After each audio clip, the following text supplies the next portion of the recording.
નમસ્કાર મિત્રો, સ્વાગત છે બધા મિત્રોનો અમારી યુટ્યુબ ચેનલમાં। તો મિત્રો, ખાસ કરીને આજે 31 ડિસેમ્બર 2025 એટલે કે 2025ના અંતિમ દિવસે માવઠારૂપી વરસાદનો કહેર સૌરાષ્ટ્રના ભાગોમાં જોવા મળી રહ્યો છે। ત્યારે દ્રશ્યો તમે અત્યારે જોઈ રહ્યા છો તે પોરબંદરના છે। પોરબંદર પંથકમાં માવઠારૂપી વરસાદનો કહેર જોવા મળી રહ્યો છે। તો મિત્રો, સાથે સાથે દ્વારકા પંથકમાં પણ રાત્રિ દરમિયાન વહેલી સવાર આજુબાજુ અનેક ગ્રામ્ય વિસ્તારમાં માવઠાના વરસાદનો કહેર જોવા મળ્યો છે।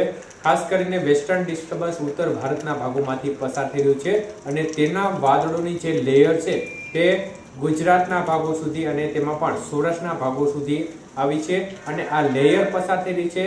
તો તે વિસ્તારમાં જે વિસ્તારમાં પસાર થઈ રહી છે ત્યાં ક્યાંક ક્યાંક છાંટા કરી રહ્યા છે, તો અમુક વિસ્તારમાં હળવા મધ્યમ ઝાપટારૂપી વરસાદી માહોલ જોવા મળી રહ્યો છે। ત્યારે પોરબંદરના દ્રશ્યો અત્યારે મારી સ્ક્રીન પાછળ તમે જોઈ રહ્યા છો, જ્યાં પણ આજે વરસાદી માહોલ જોવા મળ્યો છે અને માવઠારૂપી વરસાદને કારણે અમુક ખેતી પાકોમાં નુકસાન જવાની પણ